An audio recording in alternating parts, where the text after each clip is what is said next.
Au nom du Père et du Fils et du Saint-Esprit. Amen. Shalom, bien-aimés frères et sœurs dans le Seigneur. Nous sommes aujourd'hui le lundi 20 juillet 2020 et nous méditons l'Évangile selon Saint Matthieu, chapitre 12, versets 38 à 42.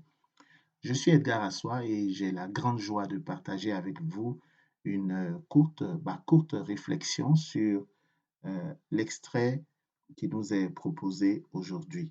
À vous, grâce et paix de la part de Dieu notre Père et du Seigneur Jésus-Christ. Dans l'évangile de ce jour, des scribes et des pharisiens adressent la parole à Jésus. Ils disent, Maître, nous voudrions voir un signe venant de toi. Et Jésus leur répond, Cette génération mauvaise et adultère réclame un signe, mais en fait de signe, il ne lui sera donné que le signe du prophète Jonas. Et on se souvient du prophète Jonas qui a passé 3 jours et 3 nuits dans le ventre du monstre. Ce signe est une métaphore, bien entendu, de la résurrection de Jésus après 3 jours. Et le Maître Jésus va dire, lors du jugement, les habitants de Ninive se lèveront en même temps que cette génération et ils la condamneront. En effet, ils se sont convertis en réponse à la proclamation faite par Jonas, et il y a ici bien plus que Jonas. En parlant de la reine de Saba, il dit également, lors du jugement, la reine de Saba se dressera en même temps que cette génération et elle la condamnera. En effet, elle est venue des extrémités de la terre pour écouter la sagesse de Salomon, et il y a ici bien plus que Salomon. La reine de Saba se dressera en même temps. Les habitants de Ninive se lèveront en même temps. Oui, parce que à la fin des temps, il y aura la résurrection. Tout le monde ressuscitera. Lors du jugement, tout le monde ressuscitera. La résurrection est pour tous. Seulement, quels sont ceux, seul l'Éternel, le juste juge, sait qui iront dans la géhenne éternelle, en enfer, et puis quels sont ceux qui hériteront de la nouvelle terre et du nouveau ciel qu'il va créer. Donc, nous lèverons tous en même temps. C'est la résurrection des morts à la fin des temps. Mais dans cet évangile, le Christ nous appelle surtout à la conversion. La conversion, frères et sœurs, il est encore temps de nous convertir. Telle est la bonne nouvelle de ce jour. L'apôtre Paul en 1 Corinthiens 13, verset 11, écrit ceci. Lorsque j'étais enfant, je parlais comme un enfant. Je pensais comme un enfant.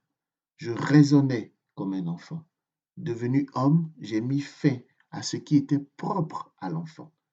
Donc la conversion, c'est une rupture avec un mode de vie qui n'honore pas Dieu pour se conformer à sa volonté. C'est un changement, une mutation. Comme à la femme pécheresse, Jésus nous dit également, je ne te condamne pas, moi non plus. Va et ne pêche plus. C'est la responsabilité du croyant ici qui est mise en évidence.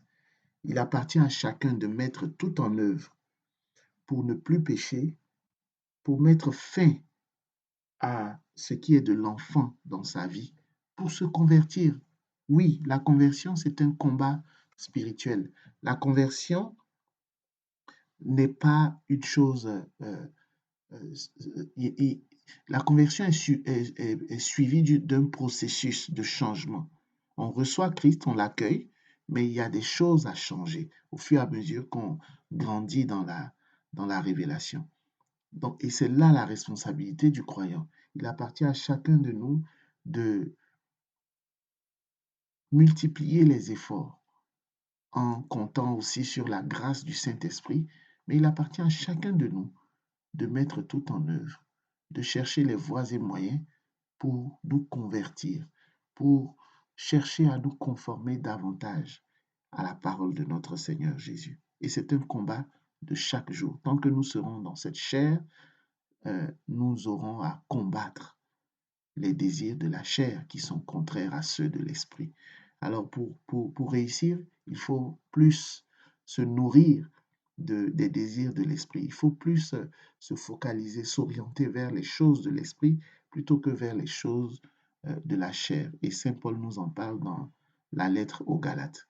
Que la paix et la grâce, et surtout la grâce de la conversion profonde, véritable, peu importe les aspects de nos vies qui ont besoin d'être changés, convertis, mais que la grâce de la conversion par l'action de l'Esprit Saint soit notre partage à tous. Au nom du Père et du Fils et du Saint-Esprit, ainsi soit-il.